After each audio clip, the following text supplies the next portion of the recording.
استاد بہت بڑا اعزاز ہے. ایک وزیر تھا بہت بڑا سلطنت کا، اور عالم بھی تھا بہت بڑا. مولانا انور شاہ صاحب نے ان کا قصہ لکھا ہے. وہ بہت شوق سے پڑھاتا تھا، لیکن ان کو وزیر صاحب کہتے تھے، استاد نہیں کہتے تھے. وہ بڑے خفا تھے. ایک دن کسی نے کہا کہ وہ بھی بڑے استاد ہیں.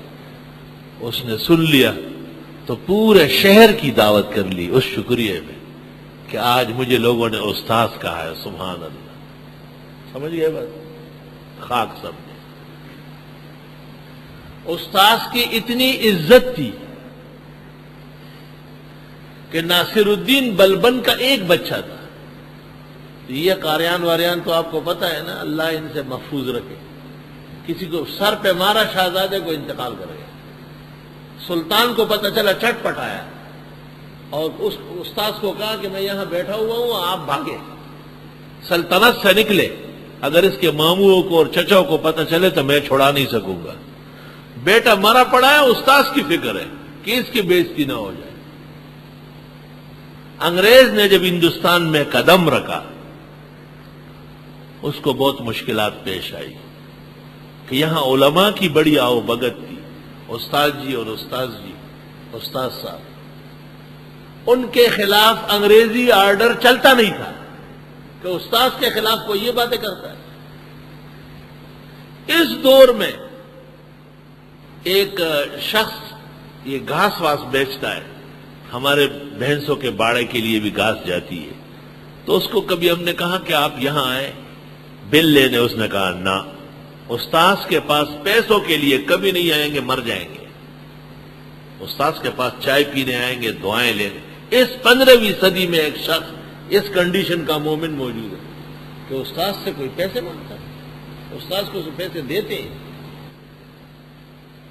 جب انگریز نے یہ دیکھا کہ علماء کے استاد ہونے کی وجہ سے بے انتہا عزت ہے، یہاں تک کہ ہندو اور سکھ وہ بھی استاد، میرے اسکول میں استاد ہے، میرے فلان جگہ میں استاد ہے، احترام کرتا تھا بہت زیادہ.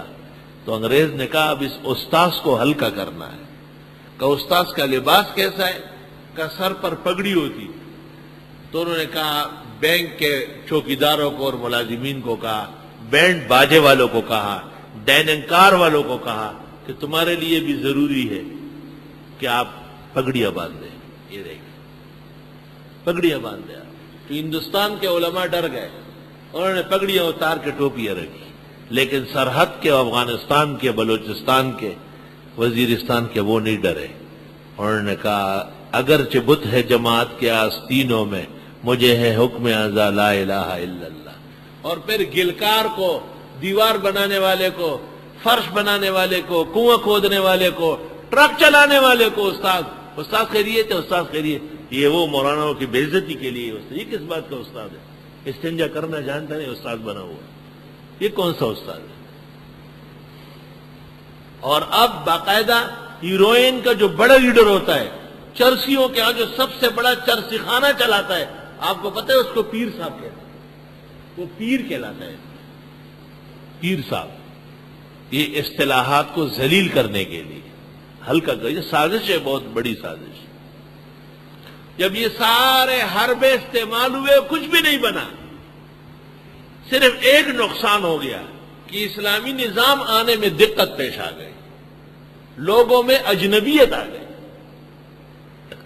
تو پھر براہ راست حملہ آور ہو گئے کہ بھئی یہ طالبان ہے اور یہ مجاہدین ہے، یہ دہشت گرد. اب انہوں نے چھیڑا ہے ایسا. اب وہ شہد کی مکھیاں آرام سے بیٹھی رہتی ہے، جب کوئی پتھر مار دیتا ہے پھر دور دور کسی کو دیکھ کے اس کو کاٹتی ہے کہ انہوں نے ہمارے گھر پتھر پھینکا ہے. بھئی جب آپ جا کر کے ان کو کھیڑ رہے ہیں، ان کے نہتے اور بے گناہوں کو مار رہے ہیں، تو آخر وہ بھی انسان ہے، کلمہ گو ہے، انہیں بھی تو غصہ آئے گا. وہ تو آپ کے گھر نہیں آئے، آپ ان کے گھروں میں جا کے قبضے کر رہے، غصب کر رہے، خون بہا رہے ہیں، نہتے کو مارے جا رہے ہیں. اپنے گریبان میں نہیں جانتے کہ دہشت گرد آپ ہے یا وہ ہے.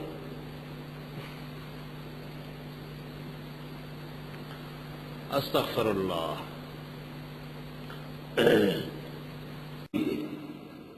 حبب الی الخلا، بخاری بدل وحی، مجھے علیحدہ غار حرا میں رہنا مجھے پسند کیا گیا، لیکن وہی آئی یا ایھا المزمل قم اللیل الا قلیلا یا ایھا المدثر قم فانذر، اٹھیے اٹھیے اٹھیے، یعنی خلوت چھوڑیے، جلوت میں جائیے۔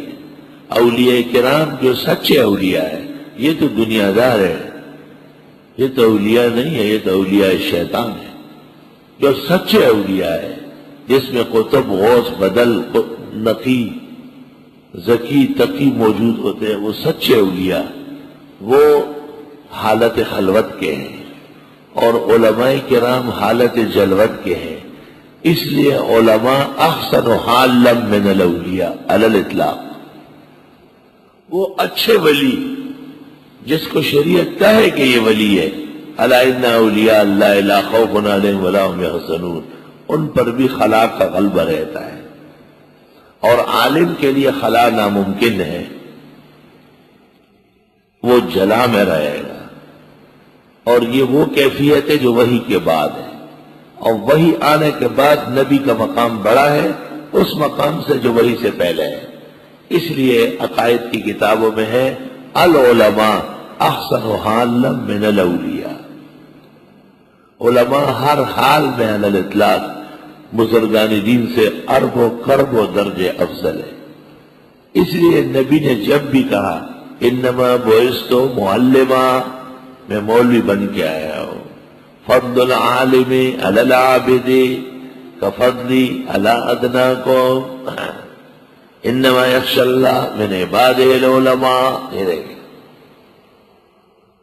من صلی خلف عالم تقی فکأنما صلی خلف نبی، صاحب ہدایہ خود صاحب الاسانید ہے، صاحب ہدایہ کے حوالے سے بیان کرنا کافی ہے، وہ صاحب الاسانید ہے۔ ابن حجر کون ہے، سیوطی کون ہے جو کہتے ہیں لم اجد ہو لم اجد ہو؟ صاحب ہدایہ 25 کروڑ ابن حجر و سیوطی ایک طرف کر دے، دوسری طرف صاحب ہدایہ کر دے، وہ زیادہ وزندار نکلے۔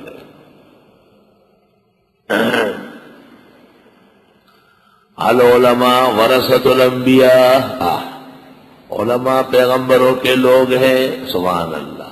لأن الانبیاء لم یورثوا درہما ولا دینارا بل ورثوا العلم، پیغمبر لوگ تو دینار و درہم جمع کرنے نہیں آتے، پیغمبروں کے کبھی بھی کوئی ٹرسٹ وسٹ نہیں ہوتے تھے، سارا جہان ان کے پیروں میں پڑا رہتا تھا۔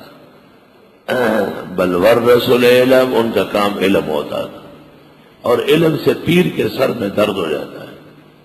پیر کو پریشان کرنا ہو تو نور الہدیٰ لے جاؤ کہ آپ درس دے دیں، پیر کو عذاب میں ڈالنا ہو تو اس کو گو تعلیم الاسلام پڑھاؤ، پیر کو آپ بجلی کے شارٹ نہ دیں، ان کو کہو حضرت مشکات کا درس شروع کرا دیں، وہ کہے گا گستاخ بے ادب، جیسے آپ نے اس کو گناہ کی دعوت دے دی۔ یہ نبوت سے کروڑوں درجے دور رہتا ہے، لیکن لوگ اہل دنیا ہو گئے، طلبی دنیا میں ان کی تعریفیں کرتے ہیں، ورنہ ان میں تعریف کا کوئی کونا کانچہ موجود ہی نہیں۔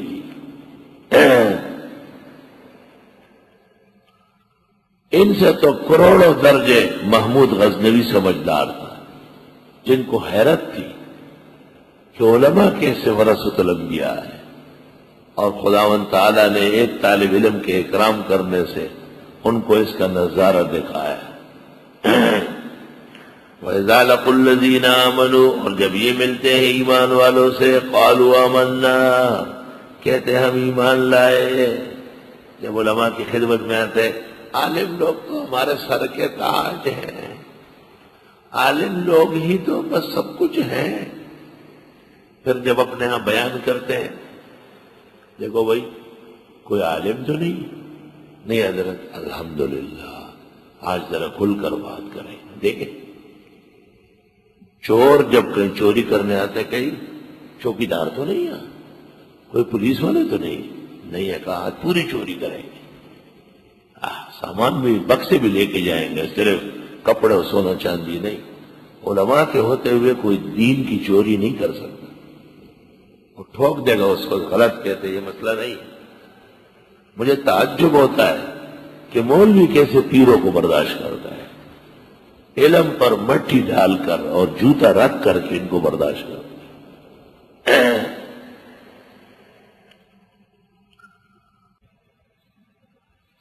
میں جب گلشن نئے نئے آیا تو یہاں ایک پی آئی اے کا ملازم تھا، اس کا پتہ چلا کہ بیوی کو 3 طلاق دی۔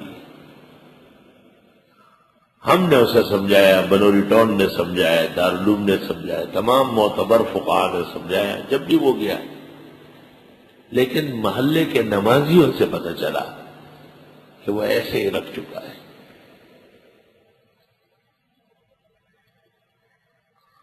15-20 سال بعد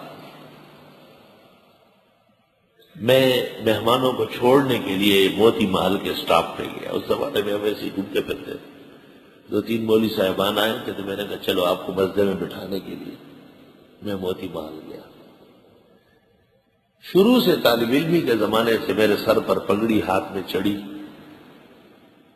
وہ لڑکا کھیل رہا ہے اور لوگوں کو کہتا ہے کیا چیز آ رہی ہے، دیکھو تو صحیح کیا چیز آ رہی ہے۔ مہمانوں کو خیال نہیں تھا، میں نے سنا، میں مہمانوں کو بٹھا کے جو واپس آنے لگا تو اس کی طرف چل پڑا۔ لڑکوں نے اس کو کہا مولانا صاحب کی طرف آ رہا ہے، وہ کھیلتے کھیلتے پیچھے گیا، بھاگا گا۔ جب گھر گھس گیا میں دروازے پہ آیا، میں نے دستک دی، اس کی والدہ آئی، میں نے کہا اس کو بتایا آپ نے کہ یہ حرامی پیدا ہوا ہے؟ کہنے لگی کوئی بے ادبی کی ہے۔ میں نے کہا حرامی جو پیدا ہوا ہے تو یہ ادب کرے گا کیا؟ حرامی معاشرے میں ادب کے لیے ہوتے ہیں۔ میں نے کہا اس کو واضح کرو کہ یہ حرام پیدا ہوا ہے، 3 طلاق تجھے ہو چکی ہے، بغیر حلال کے تجھے رکھا ہو، یہ پیدا ہوا ہے۔ جتنے معاشرے کے حرامی ہیں یہ سب وہی نسل ہے، نکاح ٹوٹ چکے ہیں اور اس کے بعد اجنبیوں کو رکھے ہوئے ہیں، اور اجنبی سے جو پیدا ہوگا وہ حلال کا کام نہیں کرے گا، وہ دین کا، علم کا، علماء کا، قرآن و سنت کا مذاق اڑائے گا۔